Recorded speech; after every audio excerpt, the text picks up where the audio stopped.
Hello, good evening, and welcome to this weather update. The first thing before we get talk about our weather, we're going to talk about Hurricane Michael. I want to read this preliminary assessment here from the Weather Service on this horrible disaster that happened yesterday.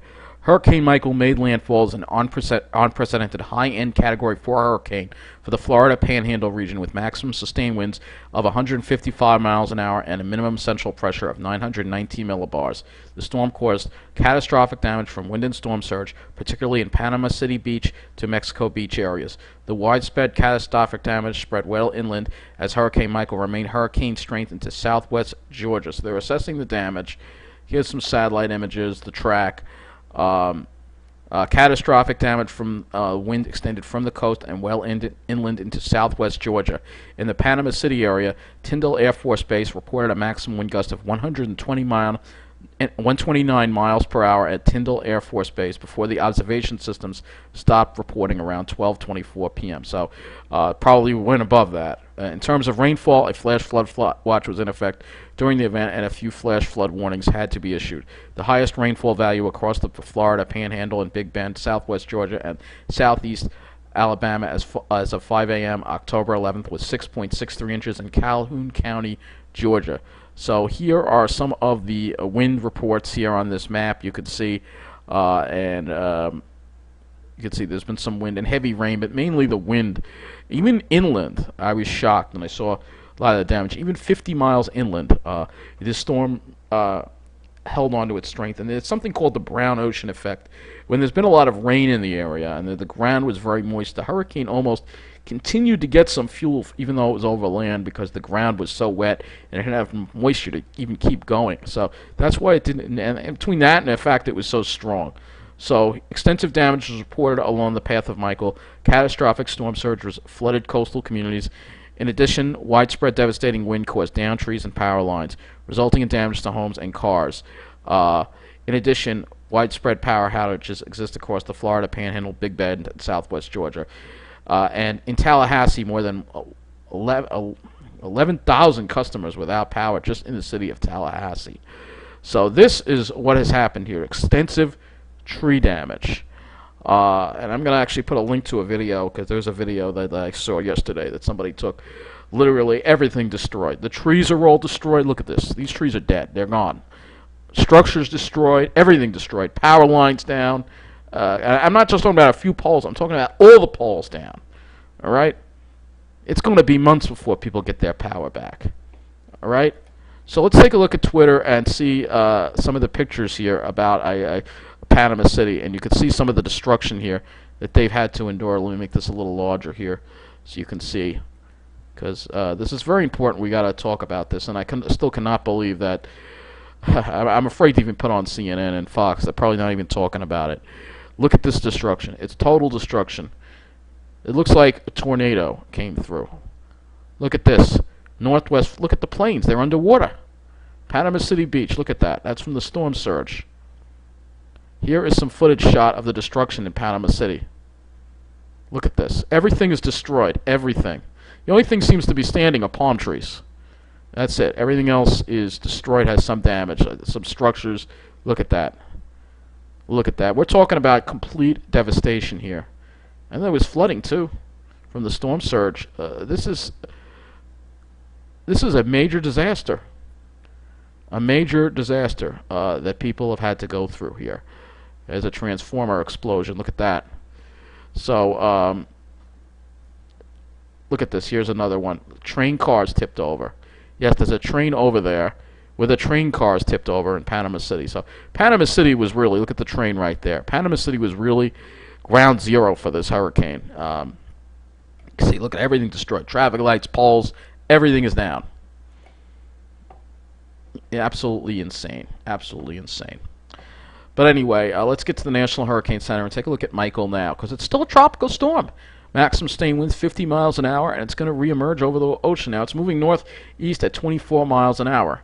Then we also have Leslie, which is a hurricane. Category 1, maximum sustained winds 85 miles an hour. A minimum central pressure 976 millibars. And it looks like it's going to loop again. Are you kidding me?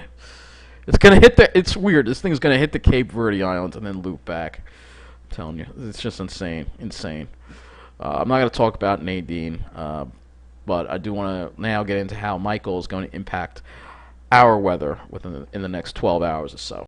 Okay, so now let's start looking at where the remnants of Michael are going. So here are the remnants. You can clearly see the circulation. It looks like it's really coming down right around Washington, D.C., Richmond, Virginia, and it looks like it's heading right for Delmarva. So it looks like Salisbury, Ocean City is going to get into this really heavy rain. As far as our area goes, we've had a couple of heavy downpours, nothing really terrible. But it looks like the worst of this rain, the models indicate the worst of that rain is going to stay just to our south, but it's possible the Jersey Shore, especially Atlantic City and further south, and maybe even the East End, get into this heavy rain. But right now, it's mainly focused south of the area. So let's look at the computer models. Let's see what is going to happen here with this rain. Oh, I got to change this to the region. So we'll take a look at the track of Michael. So Michael, again, as it gets back over, we're looking at the 18Z GFS. As it gets back over the water, you can see it's going to straight. See that heavy rain? It's just very close to the East End and very close to southeastern New Jersey. All right, and it might actually wind up getting over Nantucket possibly before it winds up going out to sea. All right, we're going to take a look at the winds. Let's take a look at the winds. Alright, so again, we're going to look at the winds here and see, again, you can see as it emerges, as it gets back out over the water, the winds are going to strengthen again. And it's going to maintain tropical storm status, or they're going to call it a post-tropical storm. As far as the winds impacting our area, it looks like most of the winds stay offshore. The damaging winds, it will be breezy tomorrow. But for the most part, the worst of it does stay offshore. It looks like the East End, though, South Fork, may get into some gusts to gale force, possibly. I'm going to switch models here. We're going to look at the NAM.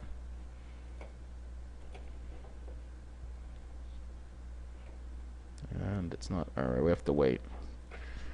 Having a little trouble responding. Again. Let's try that again. Yeah, it seems like it's not working. There it goes. Alright, so we're going to look at the NAM here. Alright, that's the 0Z run. I don't want that. We don't have enough of that in yet. Alright, 18Z NAM. So the NAM's probably going to show a little more higher wind speed. Sure enough, it does. But again, same deal. Most of it stays offshore. Let's take a look at the rain, though. Let's see how the rain, because again, I'm using the highest resolution NAM. So we can take a look at the rain, and we'll have the wind in here, too, as well. So you'll take a look at that. So let's back it up a little bit here. So again, what's going to happen here with the remnants? Again, Delmarva is going to get the worst of it with the heavy rain. You see it moving right over Delmarva. There could be some showers over Long Island. Some of these showers could be heavy, but the core of the rain seems to stay to our south. So it looks like some of those showers wind up going over southeastern Jersey. Might get into some of that. And then it's out of here by tomorrow morning. The East End, you see the East End is getting in a lot more of that heavy activity. So that's why I think the East End is probably going to see higher rainfall totals. So let's take a look and see what the 24-hour rainfall is. We'll just do total accumulated precip to see what that has. So as we go in here, you'll see we'll move that up to tomorrow. So yeah, you could see yeah, the heaviest, the darker purples. That's where 5 inches of rain could fall. Darker purples also over the Jersey Shore and over Delmarva, and a little area of darker purples over here too. Which could wind up developing. So we can still get a lot of rain out of this. It's not over yet, and I do want to actually look at the rainfall totals so far. Weather Service has a statement about that too. Let's see what the. Let's try another model. Let's do the HDRPS. Let's see if that. The HDRPS has the heaviest rain. All right, so there's a big difference here. The HDRPS has the heaviest rain much further to the south of us. Isn't that interesting? So the HDRPS. Let's see how this is initializing, and again, this is the 18Z HDRPS. So let's see how this is initializing. I think, yeah, look at that. It has some really heavy rain over Delmarva, but it keeps the heaviest stuff to our south. So I still think most of it's going to stay to the south, but there is the possibility we do have a flash flood watch in effect. So I'll have to keep eye on it. It does get out of here by tomorrow afternoon. And we have a nice afternoon. It will clear out. Actually, it should clear out by late morning. Especially from west to east. The further west you are, it'll clear out first over Jersey, then over Long Island. I'm not going to go over that. because we have so many other things going on. So let's take a look at these. So we have a flash flood watch in effect, and then here are the latest rainfall reports. Let's take a look at them right now. Let's see what we have here. So Fairfield County, already some areas in Connecticut got 1.36 inches. New Haven 1.42, and it's just been, we've had so much rain lately. So you know, it's gonna easily flood because everything is already saturated. Let's see, Nassau County, yeah, North Shore. We had some heavy downpours already, particularly in the North Shore. Thomaston, 1.84 inches. Around Hicksville, 1.57 inches. But it's less as you go to the South Shore and middle of the island. Carl Place only got half, 0.52, and East Massapequa, 0.63. Queens, again, Northern Queens got a little more, 1.06 inches. In Suffolk County, some of the other areas now along the South Shore of Suffolk, 1.36 got some more rain. But it's not over yet. We're going to be getting a lot more rain as the day goes on. I'm curious to see what New Jersey has.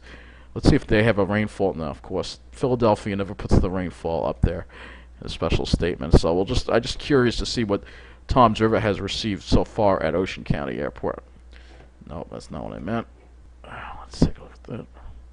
I don't know why I keep doing that. I know. There's just so much going on, so you have to bear with me. 0.22. Now, they haven't really gotten too much rain yet, but it's not over yet. We can still get more rain tonight, but it should be a nice day tomorrow. We got to get through this system first, and then in the next weather update, which I'll do sometime tomorrow night, we'll talk about the weather on the weekend and the general pattern for the next week. But we had a lot going on with the weather between Hurricane Michael and the remnants and and the humidity that we're dealing with. Look at some of these dew points. Toms River, 77-degree dew point. So again, you got this unusual tropical moisture over us. But anyway, that is going to conclude this weather update. Thank you for watching. Take care.